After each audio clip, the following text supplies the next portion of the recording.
Hello everyone, welcome back to the my channel guys. आज के इस वीडियो में मैं एक न्यू कॉमेडी ड्रामा को एक्सप्लेन करूंगी जिसका नाम है द डिवोर्स इंश्योरेंस। तो चलिए वीडियो को स्टार्ट करते हैं। एपिसोड 1 के स्टार्टिंग में हमें एक इवेंट दिखाया जाता है जहां पर वो लोग होते हैं जिनकी जल्दी शादी होने वाली थी। फिर हमें एक कपल दिखाया जाता है जो कि उसमें से एक लड़का अपनी गर्लफ्रेंड को कह रहा होता है कि चलो अब तो सब कुछ देख लिया है, अब तो घर चलो। तो वो लड़की कहती है कि नहीं, शादी की प्रिपरेशन में कुछ तो मिसिंग है, हमें कुछ तो भूल रही हूँ। तभी वहाँ पर एंट्री होती है हमारे मेन लीड जॉन की, जो कि वहाँ पर आकर अनाउंस करता है कि आप लोग डिवोर्स इंश्योरेंस के बारे में भूल रहे हैं। वो वहाँ पर अपने टीम के साथ आया हुआ था और वो लोगों को बताता है कि वो एक डिवोर्स एजेंसी से आया है और उन लोगों को वो अपनी एजेंसी में ज्वाइन करने के लिए कहता है। ये सुनकर सारे ही लोग काफी ज्यादा शॉक हो जाते हैं कि आखिर ये बंदा कह क्या रहा है। मतलब डिवोर्स इंश्योरेंस के बारे में सारे ही लोगों ने पहली बार सुना था। वो स्टार्टिंग वाली लड़की जिसकी जल्दी ही शादी होने वाली थी, वो गुस्से में उससे कहती है कि तुम ये क्या बकवास कर रहे हो,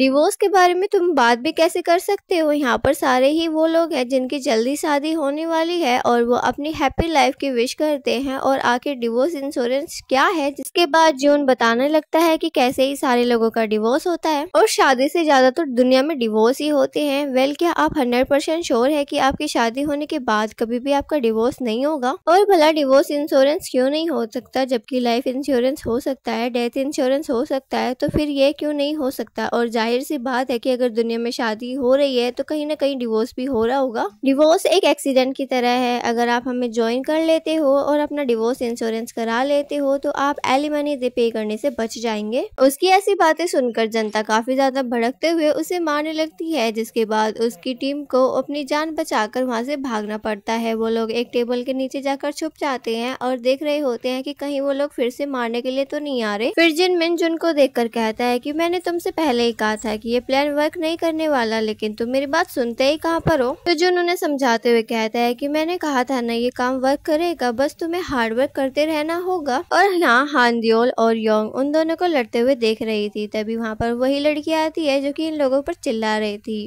वो कहती है कि आप लोग वहाँ पर डिवोर्स इंश्योरेंस के बारे में बात कर रहे थे ना, मैं इंटरेस्टेड हूँ। वहाँ पर मैं कुछ कह नहीं पाई क्योंकि वहाँ पर काफी ज्यादा लोग थे। अब जुन उसे अपनी एजेंसी के बारे में बताने लगता है। अब हमें थोड़ी पास्ट की कहानी दिखाई जाती है, यानी कि 3 महीने पहले की। जब हमारा जुन सोकर उठा था तो उसके दिमाग में अपने टीम लीडर की बातें घूम रही थी। टीम लीडर ने उससे कहा था कि तुम्हें कुछ न कुछ जरूर करना होगा, हमें किसी नए प्लान को तैयार करना होगा ताकि हम आगे बढ़ सके। जिसके बाद जैसे ही उसकी आंखें खुलती है तो उसके ऊपर काफी सारे पेपर्स गिरने लगते हैं। इन सब से परेशान होकर वो यहाँ वहाँ भागने लगता है। तभी उसके सामने एक आदमी प्रकट होता है जिसे हम इंश्योरेंस का देवता भी कह सकते हैं, क्योंकि जैसे ही जुन उसको देखता है तो उसका मुंह देखने लायक होता है। उसका मुंह खुला का खुला ही रह जाता है और हमें पता चलता है कि इस आदमी ने बहुत सारे इंश्योरेंस करा रखे हैं। जिसके बाद वो हमारे जुन को कहता है कि तुम्हें भी इंश्योरेंस कराना चाहिए। और इसी आदमी के मोटिवेशन से हमारे बंदे को काफी ज्यादा उम्मीद मिली थी, तभी उसने डिवोर्स इंश्योरेंस क्रिएट करने का सोचा। वेल, अब ये बंदा वो काम करने वाला है जो कि किसी ने भी नहीं किया होगा। जिसके बाद हमें ऑफिस का सीन दिखाया जाता है जहाँ पर हम चीफ को देखते हैं जो कि अपनी वाइफ से बातें कर रहे थे। तभी उनकी वाइफ उनसे डिवोर्स करने के लिए कह देती है। ये सुनकर चीफ काफी ज्यादा परेशान हो जाता है कि आखिर इसने अभी अभी क्या कहा है। यहाँ चीफ हेलो हेलो करते रह जाता है, पर उनकी वाइफ उन्हें डिवोर्स का कहकर अपनी कॉल कट कर देती है। तभी जुन भागते हुए उनके पास आकर कहता है कि मुझे आइडिया मिल गया, हम लोग डिवोर्स इंश्योरेंस करेंगे। ये सुनकर उसका टीम लीडर कहता है कि क्या तुम मेरा मजाक उड़ा रहे हो? वेल, अभी उसका डिवोर्स जो हुआ था वो काफी ज्यादा परेशान था। तब जून उनको अपने प्लान के बारे में बताने लगता है कि कैसे डिवोर्स होने के बाद भी उन्हें एलिमनी पे नहीं करनी पड़ेगी। उसका पूरा प्लान सुनने के बाद चीफ उसे कहती है कि वाह बेटा, तूने मौज कर दी, तेरा आइडिया काम करने लायक तो है। वैसे भी दूसरी तरफ हमें दाईहुल दिखाई जाती है जो कि सुपरमार्केट में होती है। वो बहुत सारी शॉपिंग करती है एंड जब वो बिल पे करने जाती है तब उसे रियलाइज होता है कि आखिर मैंने इतना सारा सामान क्यों ले लिया, मैं तो अब सिंगल हूँ।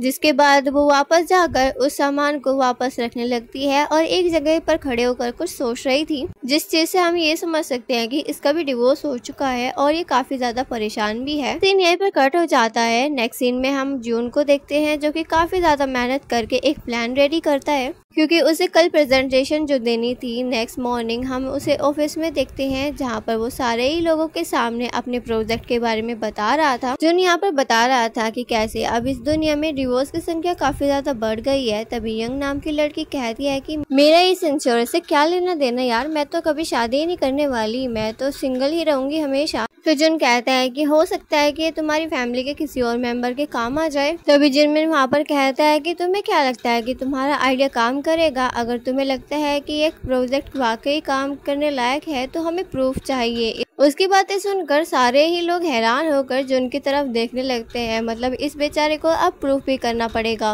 और फिर जब जिनमिन वॉशरूम में होता है तब उसके पीछे हमारा जुन जाकर खड़ा हो जाता है और हमें पता चलता है दोनों बचपन से ही जिगरी यार रह चुके हैं। जिनमिन कहता है कि चलो हटो, मेरा रास्ता छोड़ो। ये सुनने के बाद जुन कहता है कि मुझे लगता है कि तुम मेरे प्रोजेक्ट में काफी ज्यादा इंटरेस्टेड हो। ये सुन के जिन कहता है कि बिल्कुल भी नहीं। जिसके बाद वो छत पर चला जाता है तो जुन भी उसके पीछे पीछे चला जाता है और उसे बच्चों वाली गन दिखाकर डराने लगता है। अब इन दोनों की बातों से हमें पता चलता है कि जुन के ऑलरेडी 3 डिवोर्स हो चुके हैं और जो जिनमिन है उसका 1 डिवोर्स हो चुका है। मतलब सारे ही डिवोर्स ही भरे पड़े हैं यहाँ। फिर वो उसे अपने डिवोर्स इंश्योरेंस के बारे में बताने लगता है। दूसरी तरफ हम दाहिल को देखते हैं जो कि अपना टेंट लगाकर स्वेटर बुन रही थी। गाइस ये यहाँ पर क्यों रह रही है ये हमें स्टोरी में आगे पता चलेगा। उसके हस्बैंड ने उसे डिवोर्स ले लिया था और इतना ही नहीं, उसने सारे घर का सामान भी वापस ले लिया था। जहाँ पर जाते हुए वो दाहिल से कहकर जाता है कि ये घर मैं तुम्हारे लिए एलिमनी के तौर पर छोड़कर जा रहा हूँ। ये सुनकर दाहिल कहती है कि अच्छा, इसका रेंट पे करना है इसलिए तुम ये घर मेरे पास छोड़ के जा रहे हो।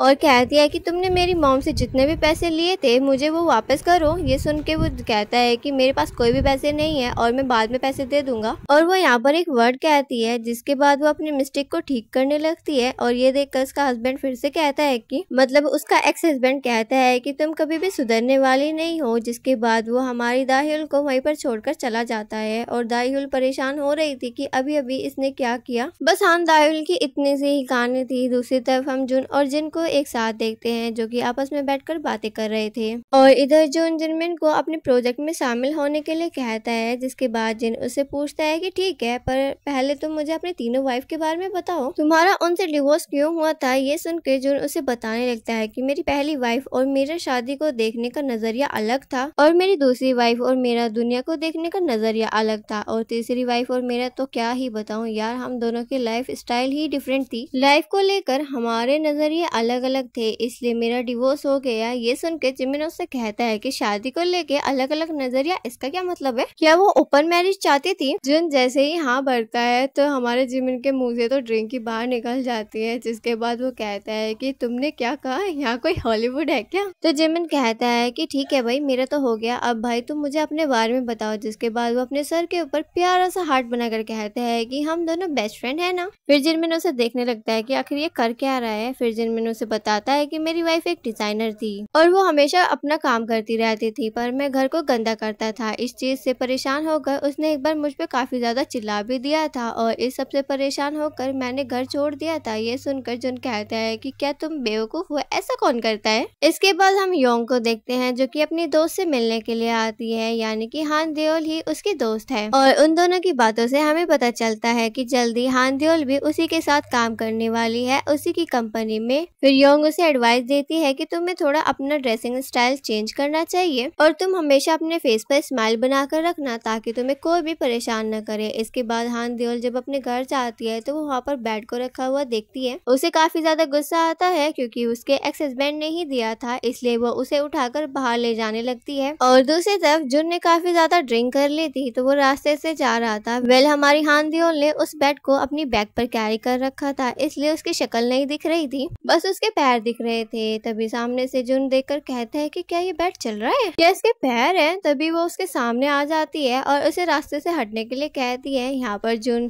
काफी ज्यादा शौक होकर उसको देख रहा था। वो जैसे ही सीधी होती है तो बेड के साथ पीछे गिरने लगती है। यह देखकर जुन उसे बचाना चाहता था और उसकी हेल्प करने के लिए जैसे ही आगे बढ़ता है तो वो भी उसी के साथ उसके ऊपर गिर जाता है।